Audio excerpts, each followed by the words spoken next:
పచ్చని పంట పొలాల మధ్యలో ప్రశాంతంగా ఉన్న గ్రామం శాంతినగరం. ఆ ఊరిలో సౌమ్య అనే గృహిణి నివసించేది. ఆమె భర్త రఘు రైతు. సొంత పొలం లేదు కానీ కూలి పనిలోనే కుటుంబాన్ని పోషించేవారు. సౌమ్య దైవభక్తి పరంగా ఎంతో నమ్మకంతో ఉండే మహిళ. ప్రతి శుక్రవారం లక్ష్మీదేవిని పసుపు, కుంకుమ, మల్లెపూలతో పూజించేది. ఇంటి వాకిట్లో రంగవల్లులతో దేవిని ఆహ్వానించేది.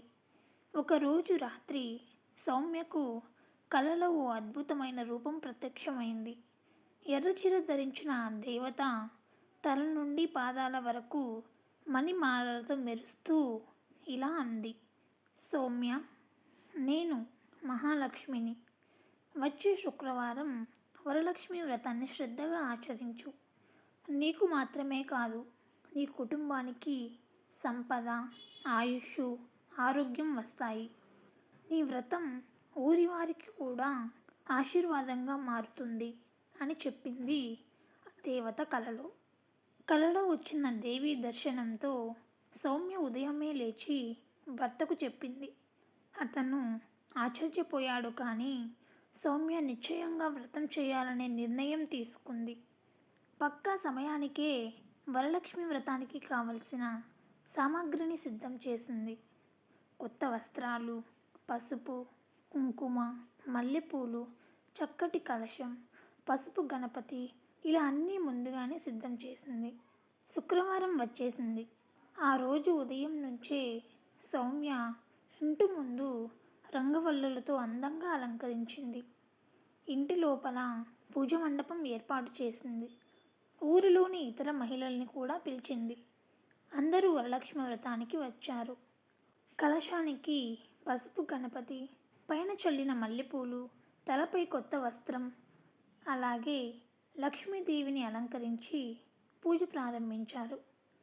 పూజ సమయంలో అందరూ భక్తి శ్రద్ధలతో పాటలు పాడుతున్నారు. ఇలా అంత ప్రశాంతంగా, పవిత్రంగా, మనసుకే ఒక ప్రశాంతత కలిగించేలా సాగింది. పూజ ముగిశాక సౌమ్య ప్రసాదం పంచింది అందరికీ.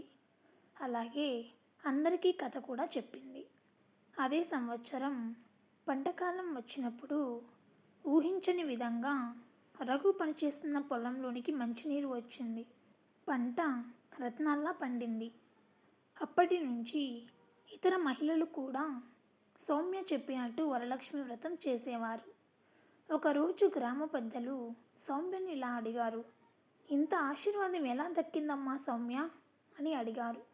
ఆమె చిరునవ్వుతో ఇలా చెప్పింది: వ్రతం అంటే భయపడి చేయడం కాదు, భక్తితో చేయాలి.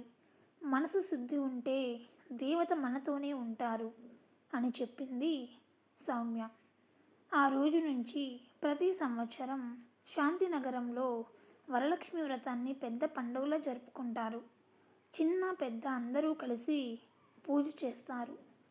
దేవిని శ్రద్ధగా ఆరాధిస్తారు. సౌమ్య వ్రతం ఒక సంప్రదాయంగా మారింది. ఆమె ఇంటి వెలుగు ఇప్పుడు ఊరి వెలుగైంది. ఈ కథ మీకు నచ్చినట్లయితే ఇప్పుడే మన ఛానల్ని లైక్ చేయండి, షేర్ చేయండి, కామెంట్ చేయండి అండ్ సబ్స్క్రైబ్ చేయండి. మరికొ సరికొత్త కథతో మీ ముందుంటాను.